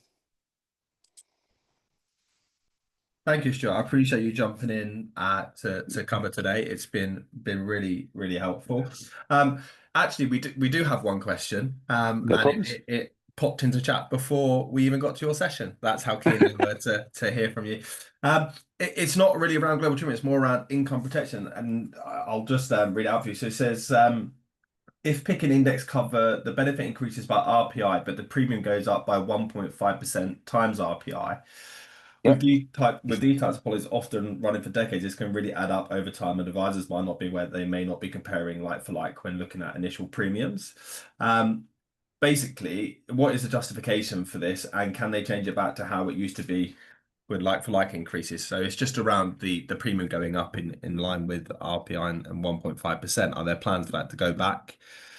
Or is that so there aren't any plans, as far as I'm aware, to change the way in which indexation operates. So you're right, if someone chooses an indexation at RPI, and let's say RPI is 3%, then the premium would go up by 4.5%. One of the unique things about Aviva's indexation option, though, is you can decide each year whether to take it or not. And we will never, and I repeat the word never, withdraw that option on an ongoing basis. So for example, you could offer me indexation on year one, and I turn it down because, let's say, for example, I've not had a salary increase, so therefore I cannot justify the additional cover. I could turn it down in year two, year three, year four. And then in year five, I've suddenly had a pay rise, and I could then justify that. They can then say, yeah, I'll have an increase this year. And therefore, there are a number of competitors out there who will remain nameless, but they have either one, if you decide not to use indexation on 1 year, they withdraw it. They basically say, well, you can't have it anymore.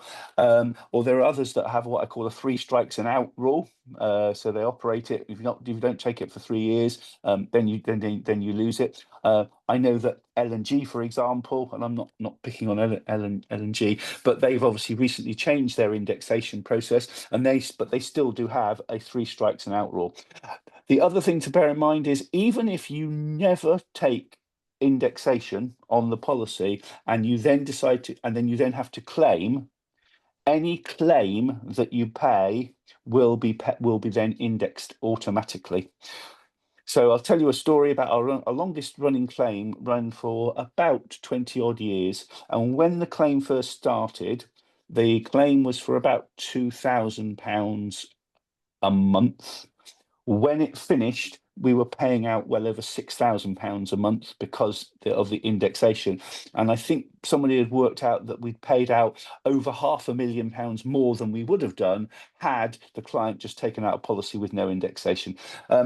So there are pros and cons. I understand where you're coming from in that it feels like it feels a bit harsh. From a 3% to a 4.5% in that particular instance. And I will ask our pricing team as to what is the justification on that for you, Ronnie, and come back to you. There probably is a justification, but I'm a bit like you. I sort of it feels a bit harsh. But there are obviously lots of benefits in terms of having indexation on the policy, and also the ability to each year say yes or no whether you're going to take them. And I like the fact it's not withdrawn if they say no. So Nick, I hope that answers your question. If not, Nick, you've got my email address. Pop me an email and I'll follow up for you. There aren't any other questions, actually, Joe. So again, I just want to say a big thank you for jumping in. No problems at all. You're very welcome. It is really appreciated. Sorry about the tech issues, but we got there as well. No problems at all. At least I know how to do it in the future. That's yes. the way I look at it. There's always a workaround, which is what I found with IT. Always a workaround. No problems at all. Are you here still? We're a bit. Yes. I am still here. Thank you very much. Helen, I'm just going to do some IT WizKid stuff, see if I can give you control of your slides, which I can. Perfect. So you should be able to move them on. So guys, we're on the last session now. Just before I do a quick recap, I'm going to hand over to Helen, who's going to talk you through some compliance things. Am I right in saying it's probably around the reviews that are going on at the moment? Or? It is, yeah, it is, as well as some other things, some new things, some AI information, which we know is a big part of our world at the moment. I remember years and years ago, there was a little paperclip used to pop up on a Word document. I don't know if you remember that. I missed that little paperclip, yeah. Yeah, that was probably the very first kind of experience most people had of AI, and it's developed so much since then. So I've got some really good. I'm not an AI expert, let's face it, but I've just got some hints and tips on because it's becoming quite prevalent in our industry. So yeah, thanks everybody. Thank you, Ronnie. Thanks for that. So my name's Helen Taw, as the screen says.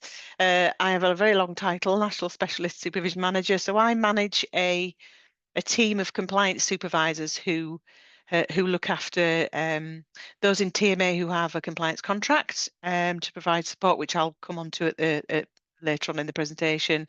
But they also have look after regulated intermediary advisors within our sister firm called Primis. So the reason I've explained that is because we have the advantage of having a whole team of compliance experts, which we can cross over and extract really, really good information for those of you who are affiliated with TMA as well. So the agenda I'm going to talk through today is, as always, the FCA have things on their agenda. So They are looking at the mortgage market, which many of you may know. There's the discussion paper. They're also looking very closely at the protection market. So I'm just going to go through some details there. Why it's so important to protect your mortgage. So advisors spend a lot of time getting to the point where they can provide a really good mortgage to allow either somebody to buy their first dream home or to move house. So obviously the journey shouldn't really stop there. It should move over onto protection as well. So I'm going to go through some details of those. Some best practice hints and tips on file quality, the kind of things that we're seeing coming out of file checks that we're completing from the intermediary side. We can give you guys some hints and tips on that. As I mentioned earlier, I've got some hints and tips on AI. Is it a game changer for brokers? Things to look out for, things to be aware of if you are using MI. And then I'll just go through quickly the benefits of compliance support that we can offer you. So the mortgage rule review is still currently a discussion paper. So if you think about what's happened in the mortgage market over the last few years, we've had the pandemic, we've had Liz Truss's budget, which caused an awful lot of fluctuating interest rates, the evolving regulation, and brokers have really had to adapt really quickly to be able to support their customers, as they always have in the past. So the FCA has launched a discussion paper on the future of the mortgage market. Brokers are being asked to give their opinion and shape actually what happens next. So if any of you on here have had the opportunity to, or you want to, then just make sure that you contact the FCA with any anything you might want to suggest. So it is a big step in rethinking affordability rules, advice models, how innovation can help more people really access home ownership that's sustainable into the future.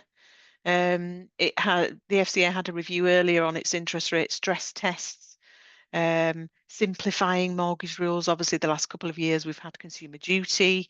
So what the FCA, which was all about the customer and helping the customer understand, do they understand the product they've bought from you? Is it really clear in your documentation and your conversations that it suits those customers' circumstances? So now they're looking at simplifying the mortgage rules. So what the FCA wanted, they want a flexible market that improves access for groups perhaps facing barriers. So you've got first-time buyers who might be who really don't understand how a mortgage works. You've got self-employed, so you've then got complicated income calculations to do involving accountants, and also older borrowers as well. It's more the default when I was started advising 30 odd years ago was always 25 years, 25 years. You couldn't get a mortgage past someone's retirement age, 65. The industry has evolved more and more. Not necessarily in your 20s you'd buy your first house because nobody's got any money, because house prices have gone up. Income necessarily hasn't matched that. So actually the FCA's recognised that, and that they're actually kind of looking at that much more closely. So affordability, we've talked about looking at affordability assessments, revising the 5-year time frame that they had. And also it's looking at, we talked about later life lending, interest-only mortgages. Could they be more accessible? Is the industry making it more and more difficult for people to actually get an interest-only mortgage when it might be, it might be suitable for that person? Also including accepting property sales as a credible repayment strategy, whereas at the moment it's one of those things where there has to be a significant amount of equity in the property before we can even think to recommend them an interest-only mortgage. So those are the things that the FCA are looking at. Vulnerable customers, consumer duty, we've been talking about for the last couple of years and even before that. So the FCA is looking at improved treatment for survivors of economic abuse, victims of joint mortgage abuse, and also those impacted by climate-related events are under consideration. So this is all what the FCA is currently looking at, with a view to having, those vulnerable customers are they being offered the same products? Are they being treated the same, or should actually we be treating them slightly different to adapt for whatever that vulnerability might be, to make sure that the understanding is absolutely there from the customer's perspective. Interest only and shared ownership. The FCA's looked at this. For those of you who have ever done a shared ownership mortgage, it does tend to be more expensive. and the FCA is looking at that to see whether is that a barrier because of those disproportionate costs to processing those kind of loans. Later life lending, we've spoken about. It's becoming more mainstream. In order for a lot of customers to be able to afford to buy a house, they need to take that mortgage to when they're 70, when they're 75, sometimes when they're 80. Lending into an older age is becoming more popular perhaps than it was, a few years ago. And affordability assessments for RIOs could be restricting lending. I know RIOs were launched quite a number of years ago. Hasn't actually proved to be that popular a product. It was designed to sit in between a standard mortgage, repayment mortgage, interest-only mortgage, and an equity release product or a lifetime mortgage. It was designed to sit in between those two products. And looking at all the stats that the FCA look at, and indeed from a TMA perspective and a Primate's perspective, it hasn't really proved to be that popular. So actually, the FCA is looking into why that could be. Is it too restrictive? These are basically, this is an extract from the FCA website. So this is the outcome that the FCA are looking for. So consumers obviously at the heart of everything the FCA looks at, everything that we do on a day-to-day basis. Customers should be at the heart of everything we do. Their understanding of the products they've bought from us in our explanation of what we're providing for them. So the FCA want customers to have more choice on how they deal with their mortgage. And the FCA is stating that their proposed changes would make it easier for customers to engage with their mortgage provider without the firm having to provide mortgage advice when it's not needed. Now, I would imagine that phrase, advice when it's not needed, advice should always be needed from a mortgage provider, unless it's somebody who works in the mortgage market. I think it's very hard for anyone to say that they fully understand all of the mortgage products out there, because as we all know, there are hundreds and thousands of products you can take. Making that right choice, it's key I think for customers to take advice from people who are specialists and qualified, like you guys on the call. Reducing the mortgage term, lowering the total cost of borrowing, reducing the balance of a mortgage debt taken into later life. Now, obviously, that is linked to affordability, but if we think back what I said earlier about the default for a mortgage tends to be, from a customer's perspective and some advisor's perspective, 25 years. But what we need to consider is, yes, we can provide a quotation illustration for 25 years, but actually, do we ever compare that cost and affordability to a mortgage over 23 years? Because 2 years interest off that mortgage could be just as affordable. So those some of the things we talk about in our file quality discussions shortly. And accessing cheapest products available to them when they're remortgaging. So the FCA want to make mortgage regulation simpler, reducing the different sources firms have to check to understand the regulatory expectations, which is just all a benefit from a firm's perspective. So the FCA are also looking into pure protection markets. They've done a study. They've taken out the more specialist protection products. So those such as PMI, funeral plans, business, key person protection, bolt-on products, accident, sickness, unemployment insurance. So they're not actually doing a market study on those. What they're looking at is life, your bog standard protection that you would talk to your customers about, life insurance, critical illness, term insurance, income protection. So what they're looking at is the final cost to customers and the related commission structures, fees or charges, as well as in-house remuneration. And we're awaiting an interim report from that. So as soon as we get any details on that, we'll pop that on a compliance report for you.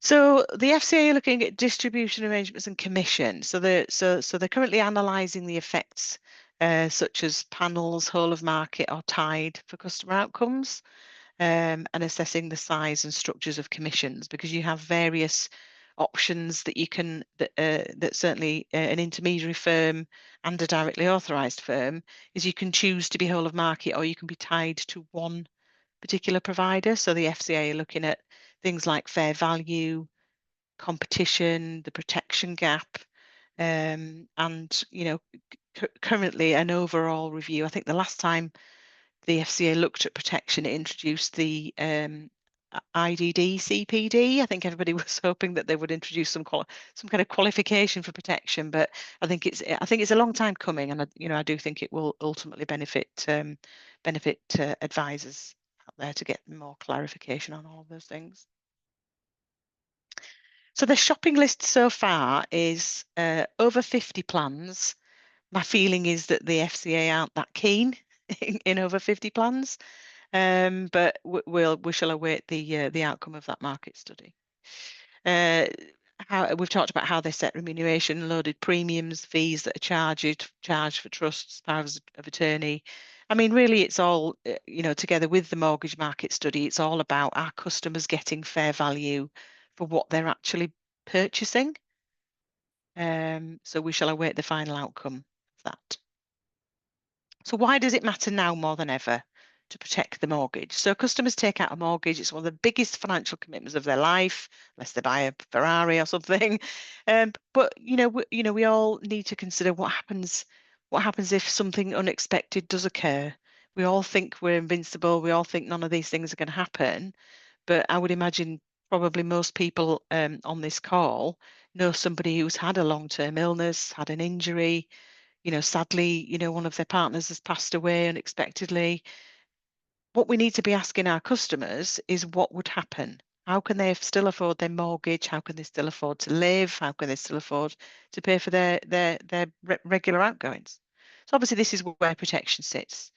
So it just doesn't end with securing the best mortgage deal. So, you've gone through a big complicated process, assessing income, looking at the finite detail, getting them the right mortgage deal so they can buy that fantastic house that they want to buy. It shouldn't just stop there. It should either continue afterwards to talk about protection. Right now, you're going to move into your fantastic, lovely home.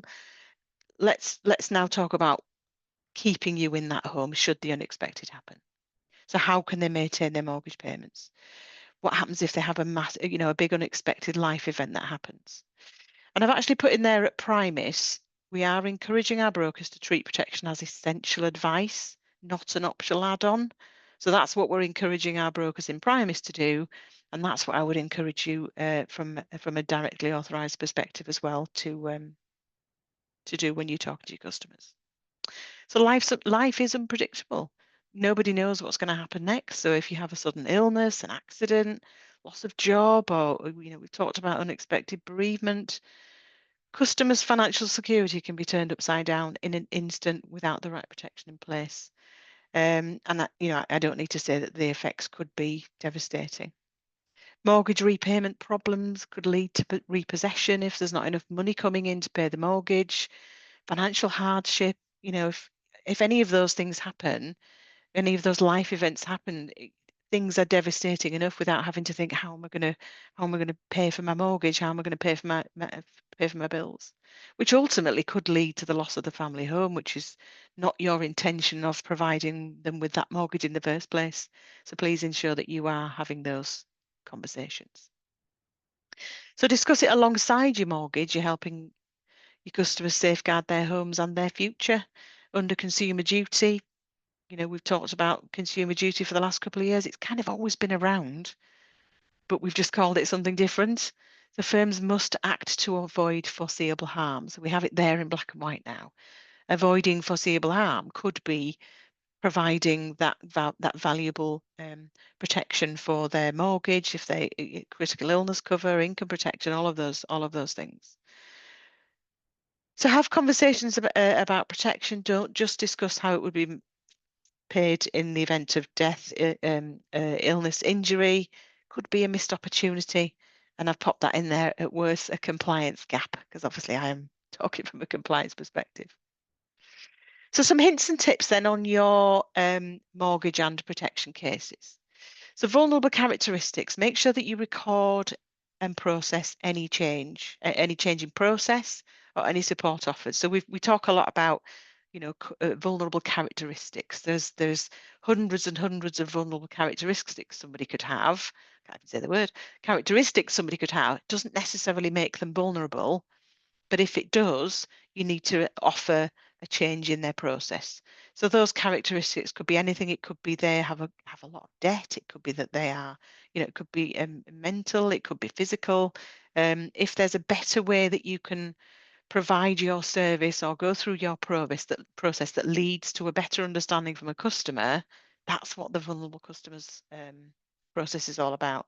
And of course, when you're preparing your consumer duty reports, there's it's important that you understand and you tell the FCA how you understand and how you identify where you've provided support for a vulnerable customer. We talk about this a lot. We talk about the whys as well as the whats. Tell the story when you're creating your recommendation letters. We used to have a phrase when I used to be advising. It was, "Mr. Customer, this is what you told me you would need. So therefore, we've discussed this, and and therefore, this is what I recommend. So what do you need? Let's talk about it. This is what I recommend." And that's what your recommendation should be. It should be a start, a middle, and an end. Make sure you add documentation to demonstrate any discussions on acceptance terms, this particularly for protection. So if it's a rated premium, any exclusions, make sure that you are recording all of those letters and make sure you have that in your documented advice process. It's so important that your files are chronological. We have an advice process to show from start to finish. So the start is obviously your IDD, your initial disclosure. This is me, Mr. Customer. This is my firm. This is what the service I'm going to offer you. This is the products I can look at. This is what charges are, right through to the end of the process, which is, you could have a post-application process. The end of your process could be, at offer stage, I've offered you, your mortgage is completed. Make sure that in between all of that, everything's in chronological order. Full disclosure is key. You can't possibly give the right advice to your customer without them fully disclosing what their financial circumstances are. It's so important that you talk about that before you even start to complete a fact find, because then that will help to explain all of the questions you have to ask. And of course, make sure that you confirm your customer's understanding right throughout the process. Is that okay, Mr. Customer? Do you understand? Have you got any questions? So in terms of mortgages specifically, so you need to cover off which provider you've selected. So there's lots and lots of sourcing tools out there. So if you're sourcing a mortgage and you've selected the fifth from the top, it's so important that you explain in your documentation why you've not picked the one at the top, because that generally would be seen as the cheapest. Cover why the product type and product term selected. So, why have you recommended a repayment mortgage? Why have you recommended a 2-year fixed or a 3-year fixed or a 5-year fixed? So, those explanations could be you've recommended a 5-year fixed because your customer wanted to absolutely know exactly what they were paying for the next 5 years, because that's when, I don't know, off the top of my head, when their eldest child is likely to leave home and they might consider moving. It needs to be personal to that customer. Where the mortgage is past the state retirement age, we need to evidence ongoing ability to be able to service that mortgage. Now, I've put consider transferable skills there because if somebody is a scaffolder and they want to take their mortgage until they're 75 because they're telling you they'll keep working, that might not necessarily match up. Whereas if they're an accountant, it might be more realistic to think that they might keep on working. So those kind of things. And of course, evidence in your customer identification should be prior to application at the latest, really. I think as a best practice, it should be right at the beginning of the process. In terms of protection specific, how the sum assured was calculated and why the term was considered is absolutely key. Unlike a mortgage, whereas a mortgage is you need a defined amount of money to buy a house, protection is a conversation with a customer. There isn't a one size fits all product for protection, which is why it's so important that you detail that conversation you've had with your customer about how much they feel they would need. If it's mortgage protection, it's the mortgage amount. If it's family protection, if it's income protection, it really is from a conversation with a customer. So for family protection, you need to cover off that you've discussed level term versus family income benefits. So what would the customer prefer if sadly one of them, a married couple, if one of them passed away? Would you prefer a lump sum, Mr. Customer, or would you feel an income every month to replace the salary that's no longer there would be better? So you need to cover off your discussions there.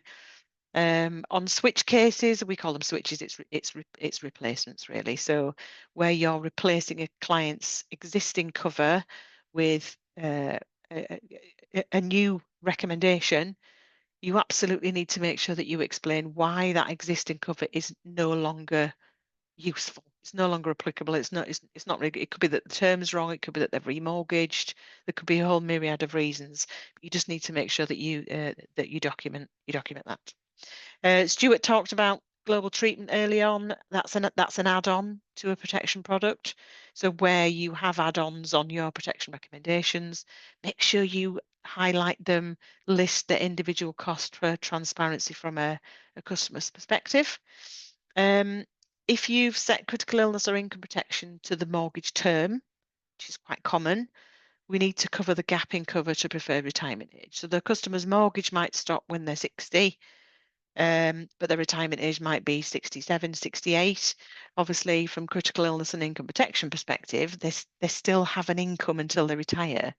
So that need is still there. So if the income protection product, for example, stops when their mortgage is finished, what about the next 7? How are they going to protect their income for the next 7 years?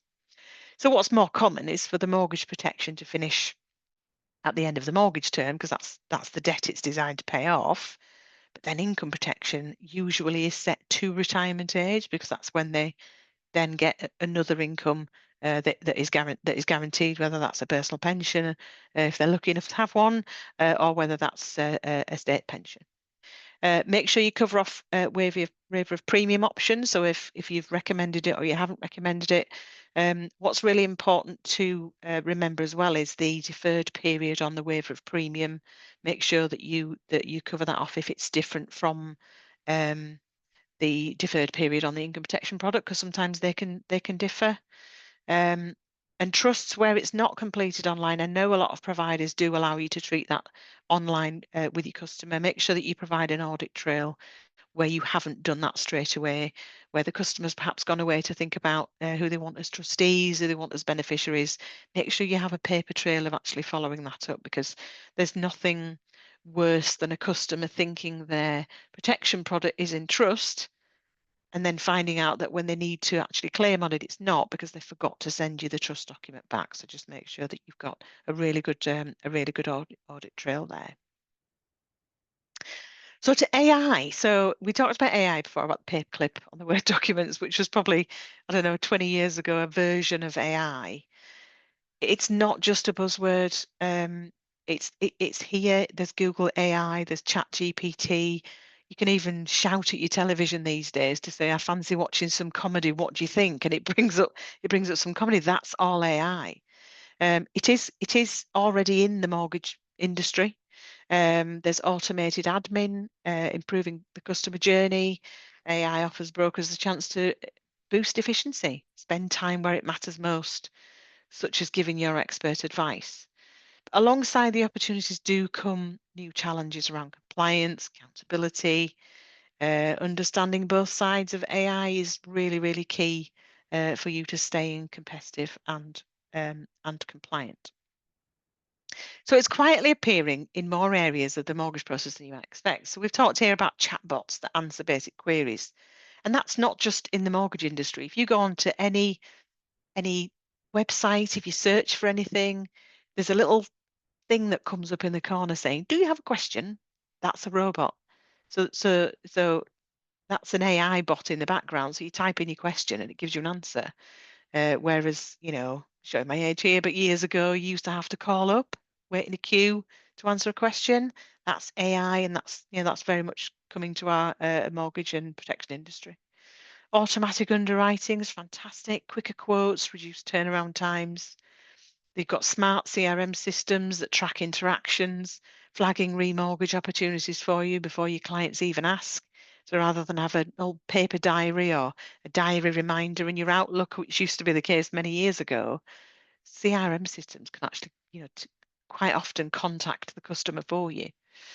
There's document scanning tools out there that extract ID data from ID checks or pay slips in seconds. This is all, designed to make your process more efficient, quicker for the customer. Customer gets their outcome quicker.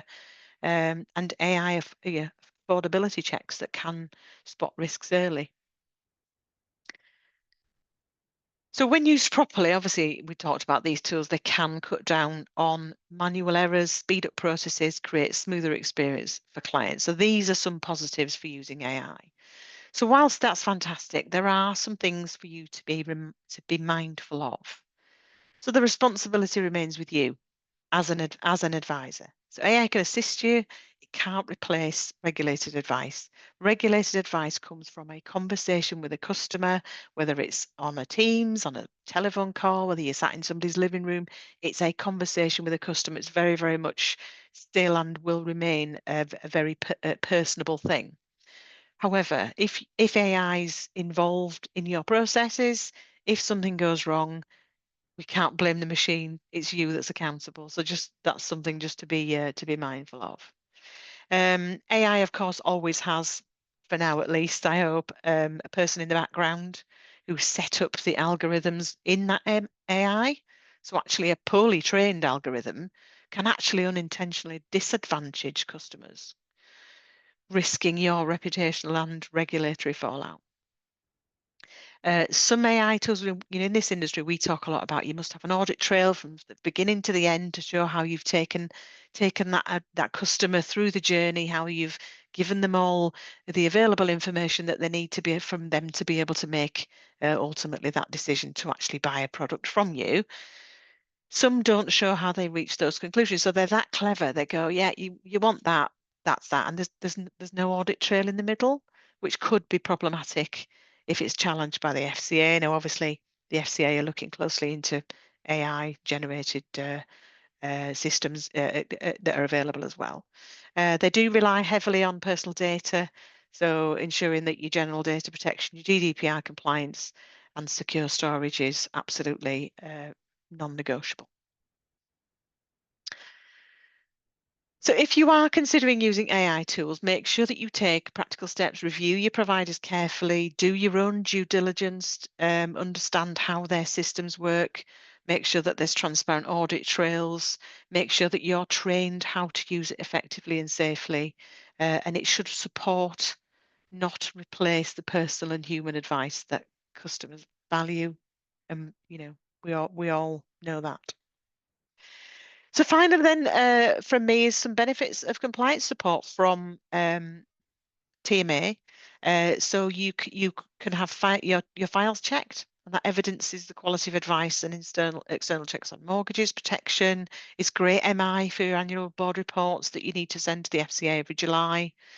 When applying to a lender panel, they'll often ask if you have compliance support. Obviously, there's a benefit there that you do have. You get access to compliance documentation. We have a fantastic central system for those of you who don't have a compliance contract called the Vault.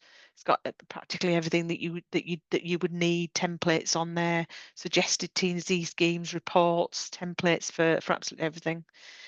We give you regular compliance newsletters, a guidance from a SASM. I don't know if anybody knows what a SASM is, but it's a specialist area supervision manager. So where you have a compliance contract with TMA, you would get allocated a specialist compliance manager really for you to have a meeting with once a year and ask any regulated questions that you need really. They're there to guide and help and support.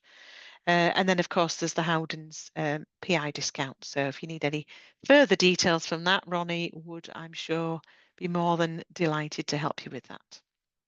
So thank you for listening. I know compliance isn't always the most exciting session on these webinars, but hopefully that's been useful for you. And I shall now hand over to Ronnie. Thank you, Helen. I think it's the first time I've actually felt old. remembering Oh, Clifford from remembering the Minecraft. paperclip. Yeah. Yeah, well. 22 years ago, he stopped existing. Did he? Yeah, Was it on a Word 2003. document? Was it on It a was Word? It indeed, was a yeah. Word, yeah. And Yeah. he used to have little different characters. You can have like a puppy or William You Shakespeare. could, And yeah. you're Yeah. right, and old. Bring I've it got back, nieces I and say. nephews that have no idea what that is. It's it's Yeah. scary thinking It's about brilliant. It's that. brilliant. Yeah.